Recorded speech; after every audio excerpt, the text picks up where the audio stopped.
Hey there, it's AZ, and you've landed on the Fire Rescue Wellness Podcast, episode number 118. Really quick announcement before we get rolling. If you are a firefighter, if you are in fire service administration, or if you're just interested in firefighting in general, please make sure to get registered for the 7-minute science webinar. It is August 26th, 6 p.m. It's free. The link is in the show notes. Even if you can't attend live, a recording will be sent out afterwards. So get registered. Today, I sat down with my friend, Michael Connor from Frontline Mobile Health. Now, if you are a regular listener, that name might sound familiar to you because Michael was also on episode 104. So I'm going to put that in the show notes as well. You can click back and listen to Mike's first episode, where you also get to hear who he is, how he's changing the world, what sets his soul on fire. We didn't redo those questions this time, so click back if you want to learn more about Mike. The reason I had him on again is his company has been doing such an amazing job at putting together these infographics on social media that talk about blood biomarkers, such as hormones, such as uric acid, so on and so forth. And so today, Mike and I broke down some of the optional tests that are excellent for firefighters. I know you're going to love the episode. Like I always tell you, please share it with someone who could benefit. Have a great day. Thank you for joining me on the Fire Rescue Wellness Podcast. I'm your host, AZ. I find the research and resources and then provide the fire service with the so what, now what, to ensure the health and well-being of every member of our profession. Together, let's thrive. Yeah, for sure. So you said it's going to be, 78 today? Yeah, it's the highest, 78 degrees. Yeah. It's gorgeous. Yeah. I have this, I have an issue with my new house, which is I don't have a couch yet. And so I don't have anywhere to read. I mean, I can read at the kitchen table, but I feel like I'm in detention. Yeah. So I think I'm going to have to go to the library today. Isn't that lame? Yeah. You know, what's funny is like I was group texting with some friends this morning and one of them sent something about a Tesla bot. And I said, I hope that they follow the 3 laws of robots. It's a reference to like an Isaac Asimov thing because I'm a big science fiction nerd. And I remember like going to the library and I thought to myself, man, we never go to the library anymore. But I think I need to.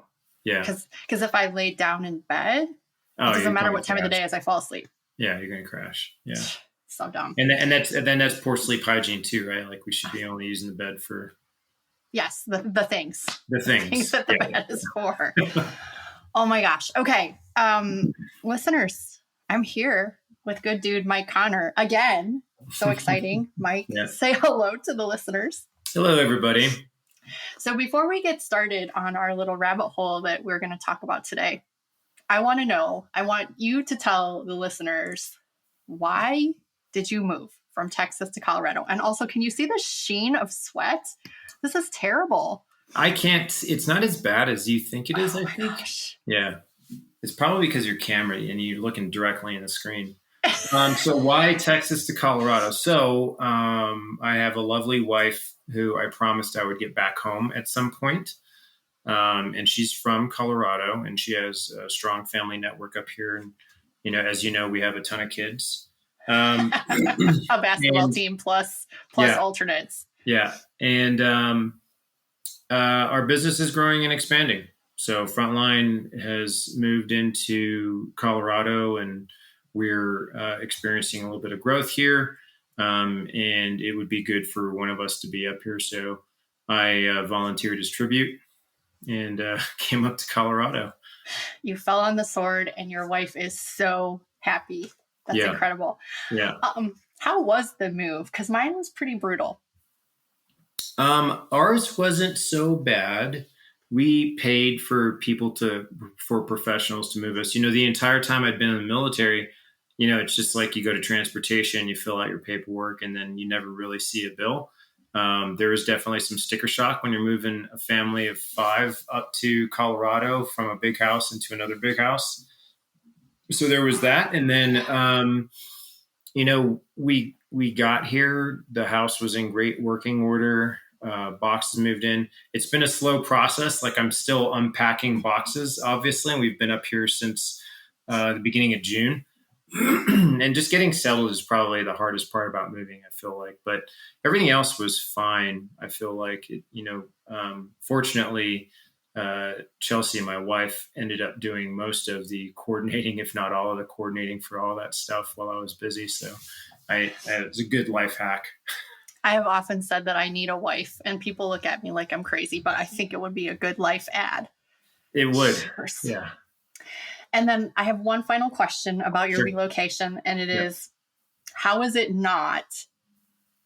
are you doing not seeing Brian Newman every single day? Yeah, so Brian was up in Fort Worth, so anytime I went up to Fort Worth, I'd try to pop in and see him. But he stays busy.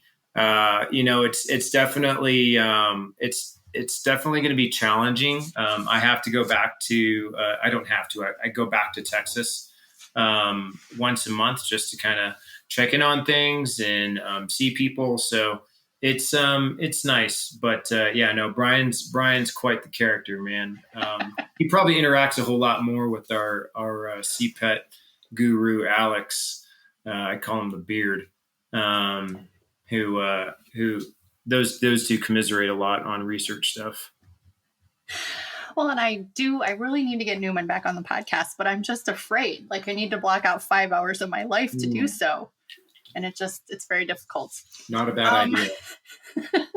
Okay. So the reason Mike and I are on today is that Frontline has had recently just an amazing little series. We'll call it a series on social media with slides about testing and results and all of those things. And so I was looking at those and I was swiping through and I thought, this is incredible, because last time we talked about the basics, like the metabolic panel and cholesterol and those things, but these are some specialized tests. Mike, are you ready to dig in? Yeah. So I think we're going to talk about the cancer screening stuff, and then we're going to talk about some of the hormone health stuff. Yes. One of the things I do want to say up front is that if you're part of a program that like ours, right? Like, we come in and we do screening and then we leave and then you have a PCM. I think it's really important for firefighters everywhere to understand it's super important for you to have a primary care manager, right? Physician, PA, NP, somebody that you get to see at least once or twice a year to follow up on some of your health stuff, and you have somebody to go to whenever you're sick. I think that's very rare to see in the fire service. I think a lot of the times, I'll be sitting down with patients and I'll say, hey, so who's your PCM? And they'll be like, I don't know what that is, or I don't have one, right? And these are, sometimes guys my age who are in their late 40s, and I'm just like, guys, come on, like, you've got to have a primary care. It's important to have that because you have somebody to follow up with, right? Like, these screening exams are only good if you have the appropriate follow-up and then routine management. What you don't want to do is you don't want to wait until something bad pops up. And then, you're like scrambling to find a primary care. You don't jive with that person.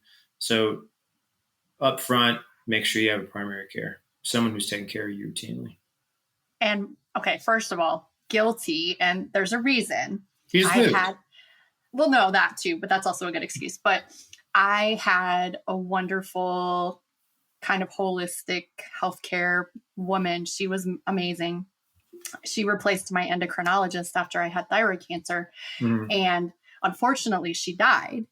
And so I have been forever in search of, I just don't have anybody. It's so frustrating. So get your gosh darn primary care person settled, men and women. And here's another thing.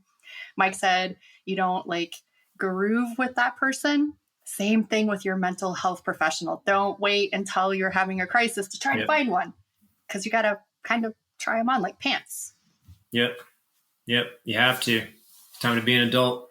Time to be an adult. All right. So we're holding you accountable. It is time to get someone to manage your health. All right. I actually had to print out the email that we were chatting back and forth on, so I didn't miss anything. So I grouped these together with your cancer antigen 125, the fecal occult blood test, and the PSA. I grouped those together as sort of our cancer screening, and I'll let you dig into those however you want, and then I have some specific questions. Yeah, so we'll go in order because I have the list up in front of me too, and I'm actually looking at it with some like scribbles I've got. So CA125 so it's kind of a controversial test, right? Like it's not typically used for screening; it's usually used for treatment and clinical suspicion, but used for detection of like ovarian, endometrial, fallopian tube cancers. The thing I want to say about women's health that's so important is that you should be doing your routine well woman exams, right? Like none of this, none of the fire service screening, none of that addresses like PAP recommendations, well woman recommendations, breast self-examination recommendations. And those are things that women have to stay on top of. And it's really important.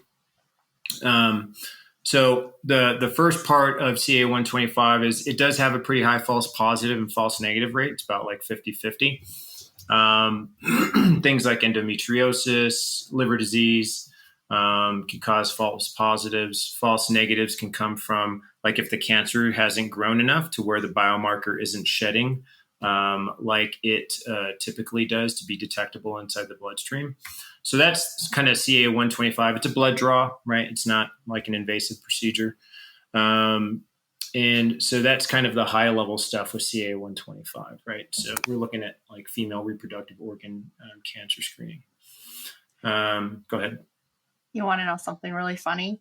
Sure. My department only allowed you to get an A1C test if you had previous quote unquote issues, challenges, diabetes, and stuff like that. And so I had asked the lady for the blood draw, I said, can I get an A1C? And she looked at the chart and she's like, no. But then when it came back, they had pulled a PSA on me. So that's awesome.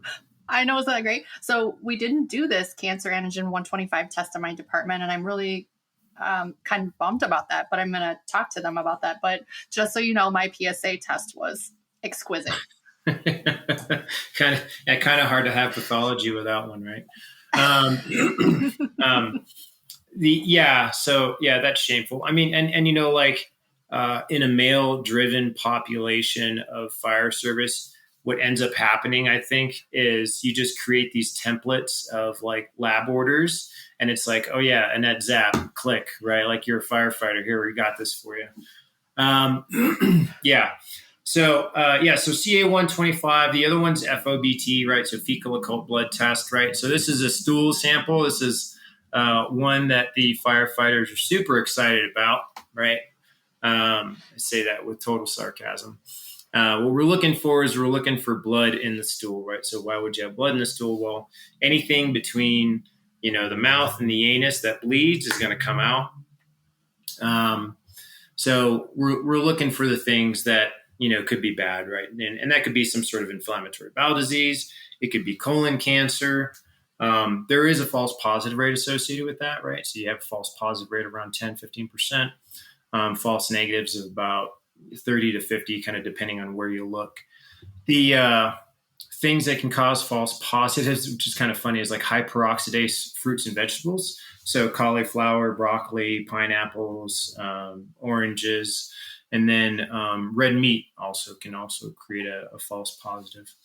And then a false negative can occur is if you do have like a precancerous or a cancerous polyp that's somewhere in that colon that's not shedding blood. That can sometimes happen too, right? It just hasn't advanced to the point to where it's become really friable and the blood starts to pop off of it. So that's kind of the FOBT. It is it's probably one of our least loved tests just because of the nature of it. But it is necessary, right? Like I think that, especially as you get a little bit older, you have more exposures in the fire service. You probably do want to pay attention to this type of stuff and just make sure that you're getting this thing checked out. Let me ask you a question about that, Mike, because we always did ours self-service, if you will. They sent us these little cards and we were responsible for doing the test. Yep. And you mail it back? Yes, but I'm assuming when you say that the firefighters aren't liking the test, it's because the physician is obtaining the sample at the appointment. Is that what you're saying? No. So on an FOBT, it's the same thing. It's Okay. self-service, right? It's just one of those things where it's just like, like you gotta wipe, and then you gotta smear, and then you gotta close the card, and then you gotta wash your hands like your surgical pre-scrubbing, right? Because you just feel so gross. Okay. Just, Just making sure. Okay. yeah. No, and then you gotta, if you have to mail it off or drop it off someplace, right? Like you're carrying around your poop ticket, making sure that everyone's getting, the information that they need. Yeah, so it's very real. It's just not cool. Okay, I Yeah, got you. yeah, yeah.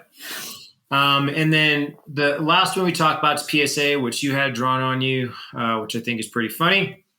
So prostate specific antigen, right? So the purpose of the test, look for prostate cancer. That's kind of the big one that everyone's worried about. It can detect BPH and other inflammatory conditions of the prostate. There is a false positive, false negative rate. Some studies have suggested that PSAs are like around 10 to 12%. And then other studies have said that PSAs can have like a false positive rate of around 60%, which is pretty high, right? It kind of depends on the background of the individual doing the test. False negatives around 20%. So what a PSA is a prostate specific antigen. Again, it's another biomarker. It's like CA-125.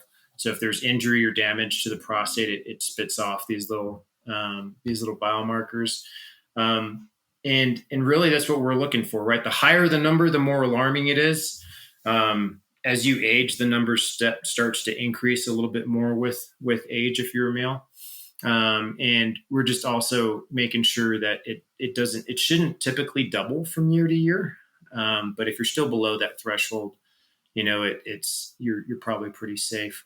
The other thing I'd say about all of these biomarkers is that if you're getting it as part of a routine screening that your department, so let's say your fire department uses us, right? And we come to your department and we're like, hey, your PSA is high. I really want you to follow up.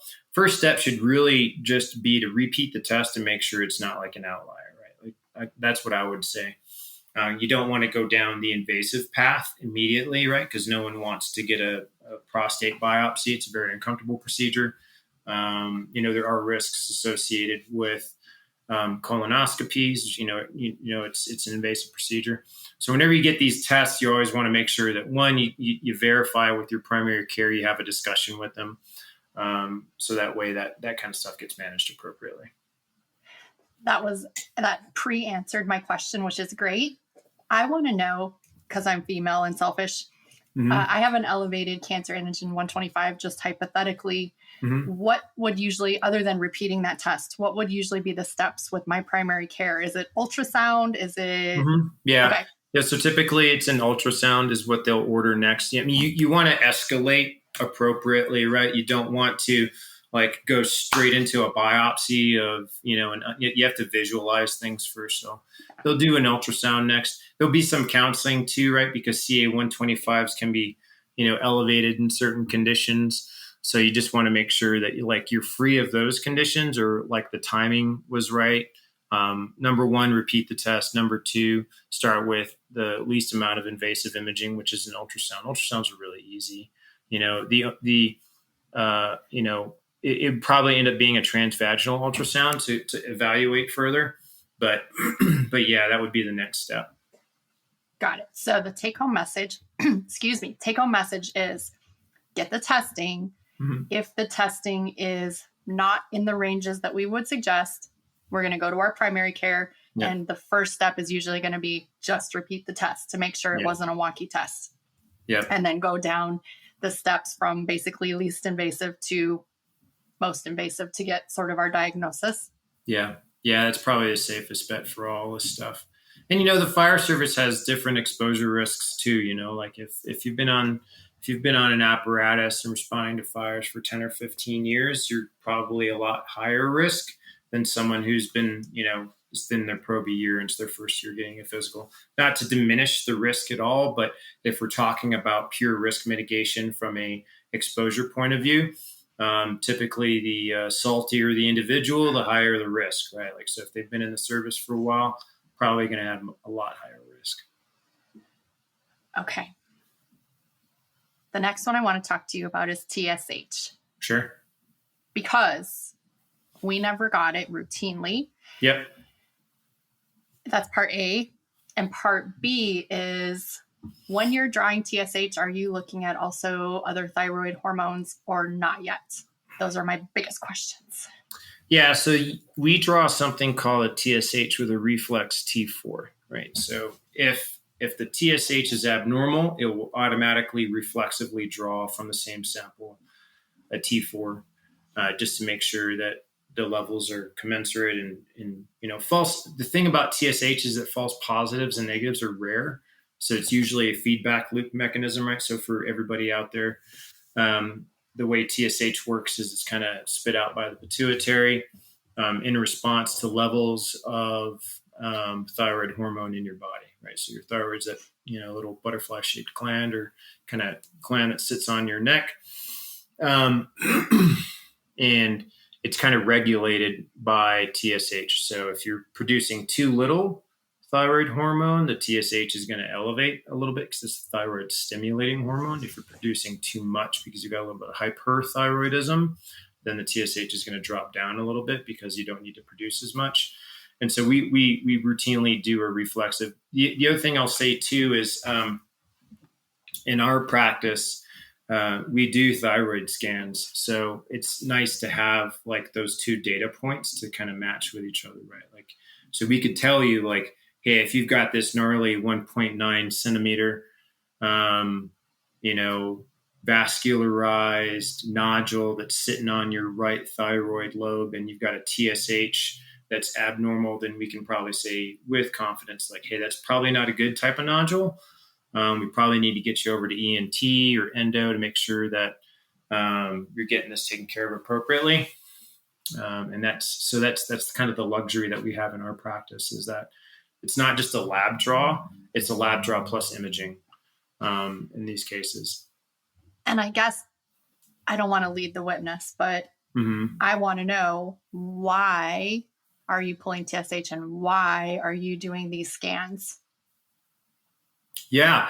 So it's, the organs in the body that we see a lot of stuff in are typically the thyroid. We see a ton of thyroid cysts, which are not, they're like cysts on your wrist, right? Like a ganglion cyst. Everybody gets cysts everywhere. Those aren't concerning, but the nodules are actually, we see a lot of nodules in the fire service. There's those areas of exposure that they talk about whenever you go into a fire. And it's usually the neck, the wrists, and the ankles, or the, low calves, because of like the accumulation of junk that just kind of hangs out there. So, but in the fire service, we do see a lot of thyroid stuff. Yeah. You've got the fire service scar. Listeners, I just showed Mike my very gnarly Frankenstein-like scar on my neck. But it is so interesting because what you're saying makes so much sense. But I'm telling you, in 2013, when I had this, there was a huge, there's no way you got this here. Yeah. I have no family history. I have no risk factors. I'm a healthy person. Yeah. And that they were just like, absolutely not. You could not have gotten this at work. Yeah. Guess what? Probably did. Yeah. Yeah. No, we're seeing a lot of that. You're seeing a lot more presumptive laws start to come out now too, right? Like where they say that, like, hey, if you have these types of cancers and you've been in the fire service for this many years, it's kind of a presumptive, like, yeah, this is tied to the fire service. It's good, right? It's moving in the right direction. We're kind of acknowledging the exposure hazards associated with this. The other thing I like to point out too, especially whenever we talk about cancer, is super important that you have good decon procedures. Very, very important that you have good decon and that you're practicing those decon procedures whenever you get done. because that's certainly a risk mitigation factor that you can use to kind of implement. And the thing with those decom procedures, I think that we, like you said, we're moving in the right direction. We have the wipes, we have the on-scene situation where we're getting sprayed off. We're putting the gear in an outside compartment. But I think where we're missing the mark is we're not teaching people. I really think that when you're taking off contaminated gear, you have to consider it like a hazmat incident. And so, clean hand, dirty hand, all of that good stuff we use in hazmat. And we don't do that with our gear. We just doff it. So we got the rest of our body that was clean, dirty. Yeah. And there's that whole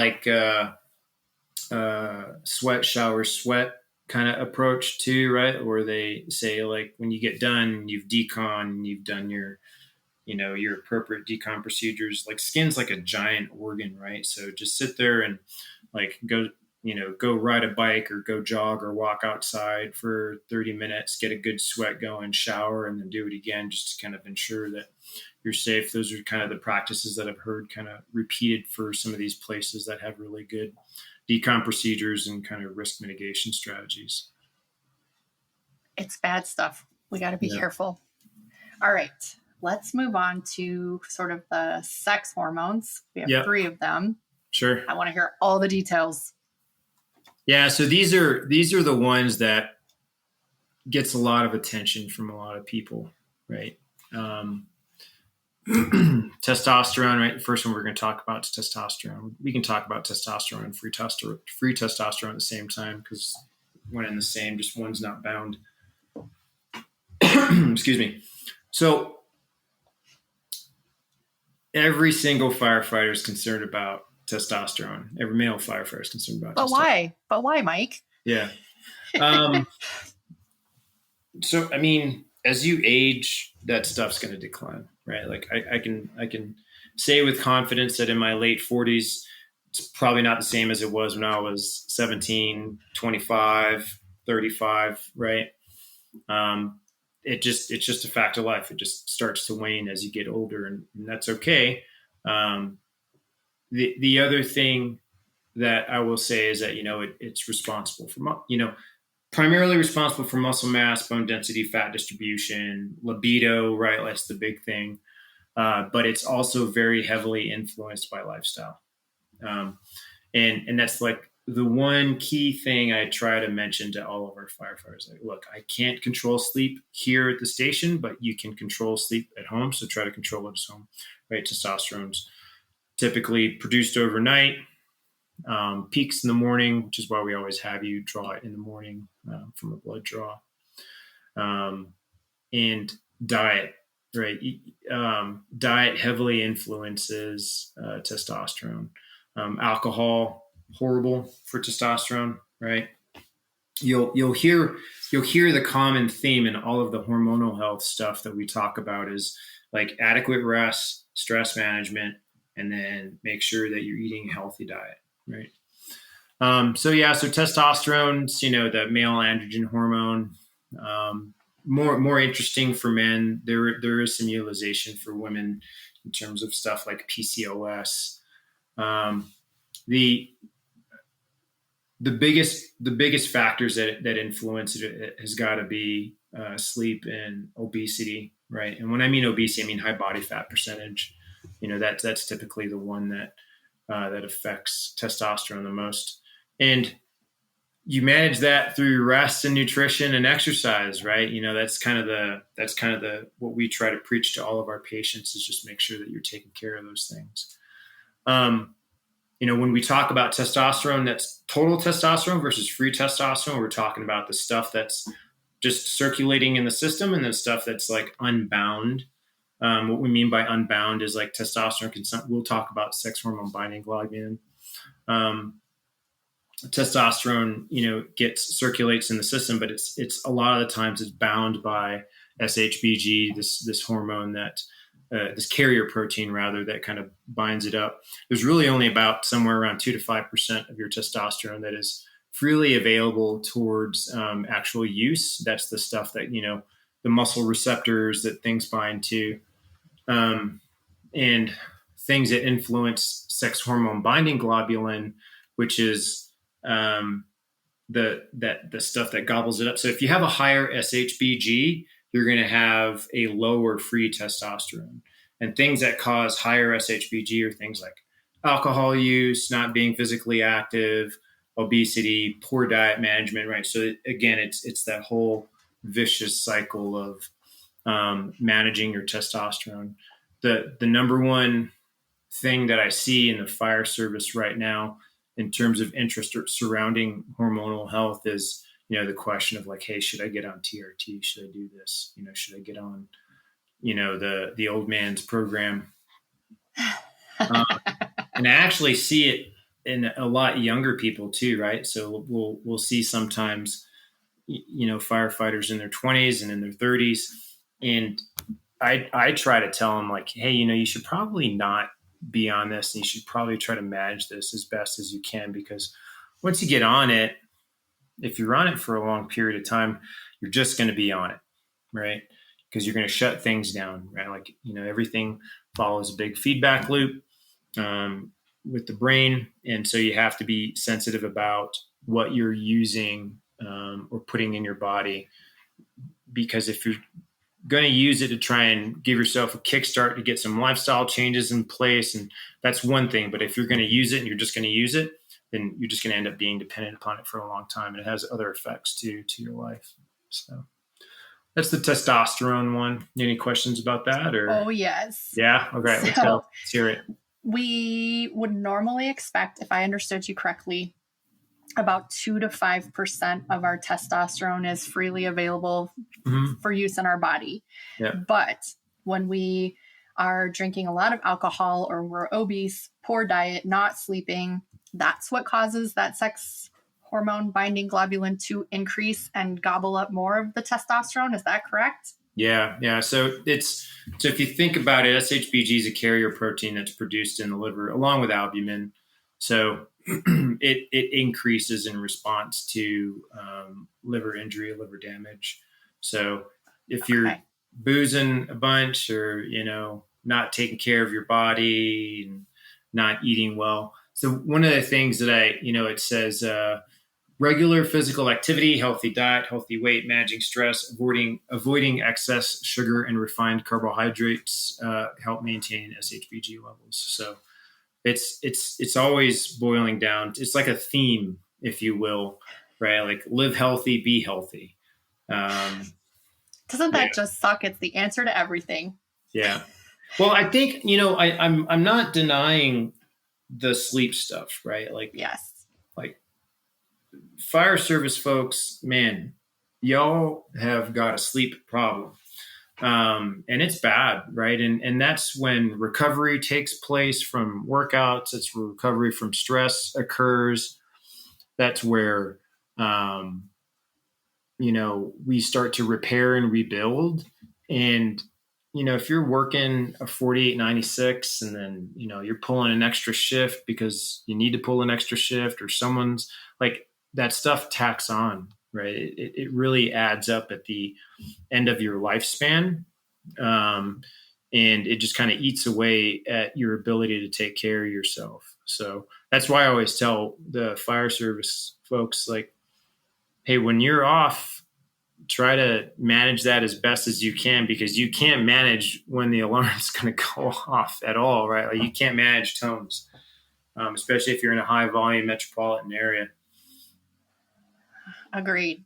So the message that I'm hearing is that TRT can be helpful, but we should attempt to address through lifestyle first, or we're going to end up being on it for the rest of our lives. Yeah. Especially if it's, I think it's after about 2 years, you really you're committed. Right. So, and I've known lots of firefighters that I've taken care of that have been on that for a long time.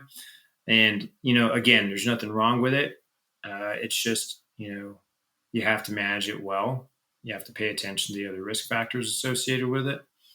And if you're young and you're thinking about it, try to adopt these lifestyle changes quickly and kind of implement them as part of your life. My perception is, at least in Illinois, there were these sort of, this is probably not fair, but I'm going to call it a boutique clinic where basically you as the patient have already decided, I want to go get on TRT. Yep. And so you just go, but there's no counseling. There's no talk about lifestyle and sleep and all of those things. And you just get it. So you have to be careful of that, I think. No, yeah, for sure. I mean, it's become if I can't remember what the statistic was, but it's had a very large business growth in the past decade. It's gotten a lot of attention.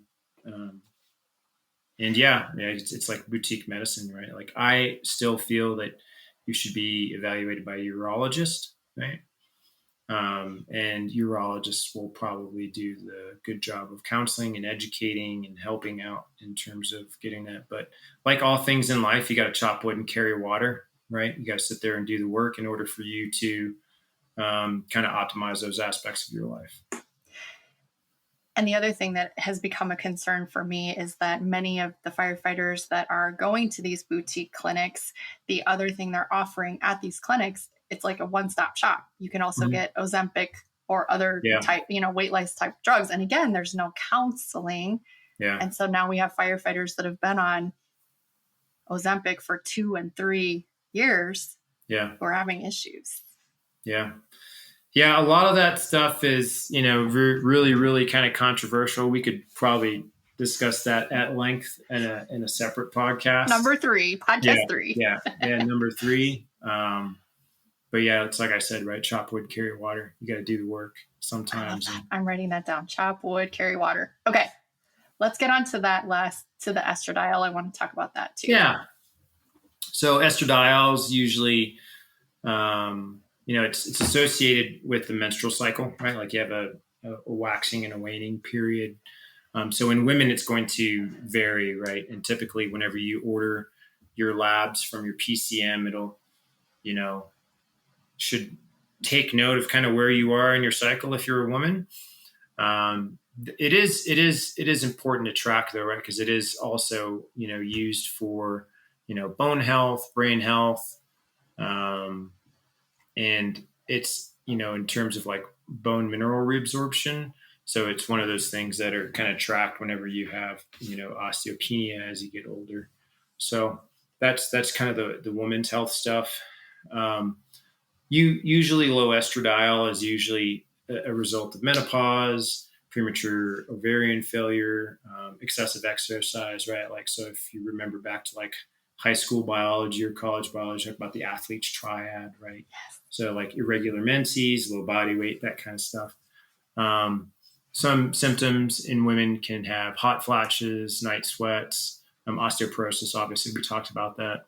Low estradiol in men, conversely, can also cause decreased libido and erectile dysfunction too. So, yeah, it's another one of those implicated ones where you have to sit there and pay attention to that, because it is in men, right? Just like testosterone's in women, right? Like 15 to 20 times less testosterone, if I remember right, in women than it is compared to men. But it can have some other effects in men as well too. So the biggest one in terms of women and men, though, is like bone and brain health. So are you routinely pulling testosterone and hormone binding globulin on women and estradiol on men? Are you pulling all these labs on men and women? So that's a great question. It's what the fire service wants, right? So whenever we contract with these organizations, we say, hey, here's the menu of options. You can do a hormone health one. You can do this. You can do that. So it just kind of depends on what they want. I unless you're experiencing symptoms that are consistent with what we've discussed, a lot of this stuff, whenever you go to your primary care, you can have an open discussion with them. Right? Again, right, going to your primary care. I think, the good thing about your podcast is that this is an open forum to like educate firefighters so they can go back to their departments, or they can go back to their PCM, because some folks are volunteer firefighters and they've seen a lot of stuff and they've done a lot of stuff, and they may not have a physicals program at their department that's open to volleys, right? Like not everybody has a budget for that. So they have to go back to their primary care. So it's one of those things where it's like, hey, if you're having these symptoms, probably certainly worth looking at. Would it be something that would be high yield? Probably not. In terms of opposite sex type stuff, but it certainly can help out. You're seeing a lot of actually like concierge medicine groups like Wild Health and a couple of these other places that will draw like all of these labs and do a really good holistic approach. They do, DNA markers too. They look at a lot of that stuff. So it's kind of where we're starting to see medicine kind of migrate towards. I love the concierge medicine approach. And also I hate the price of the concierge medicine approach. Yeah. I mean, if you went with a concierge medicine approach and you just didn't take your health insurance, you may actually come out on top. That is true. In some cases. The only downside is for like the catastrophic medical stuff, right? Like, so like you develop cancer, you're in a bad, vehicle accident, something like that. But in terms of prevention and managing your health better, concierge medicine is probably a better way to go as opposed to big system medicine where, folks like me are seeing 30, 40 patients a day and don't have time to spend with the patient very well. Well, I'm going to make a statement and then you're going to mic it up because you say things much more eloquently and elegantly than I do. So I took a couple-week break from the podcast. I did a recording yesterday. I believe it was with Kenny Mitchell, and I believe it will come out the week before your episode. But the one thing that Kenny and I talked about at the very end was this, and I need the fire service to hear this message. I do believe that your department should provide you with a physical and comprehensive physical. I believe that. But I also believe that if they don't, we cannot just say, I'm not paying for this crap. We're not going to cut off our nose despite our face. That is so hard to say. So the message I need the fire service to hear loud and clear is that you have to get a comprehensive physical, whether it's coming out of your pocket or the fire department's pocket. Please make that more elegant. Mic it up for me. Yeah. So that's actually a really good statement, right? We wouldn't treat our kids this way, right? Like you take your kids to the doctor routinely.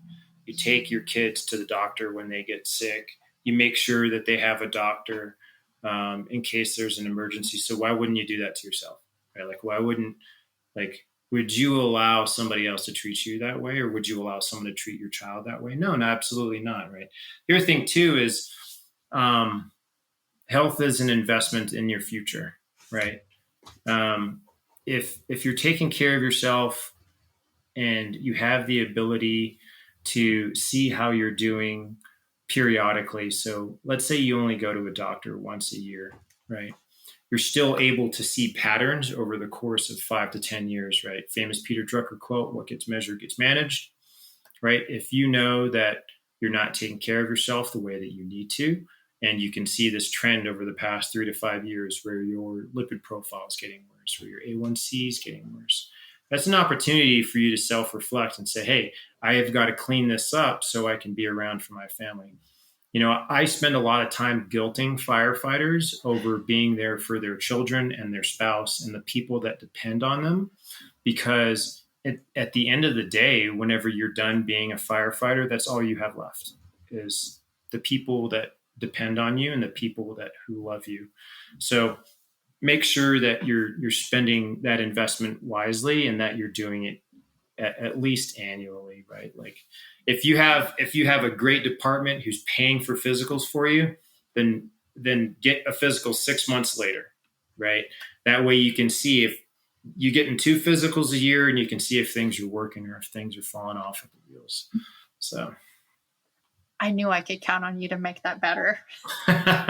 No, I mean, I think it's important, right? And as an older person, I shouldn't say older person, as a person who's my age, who has very little children, right? I've got a young daughter and a very young son.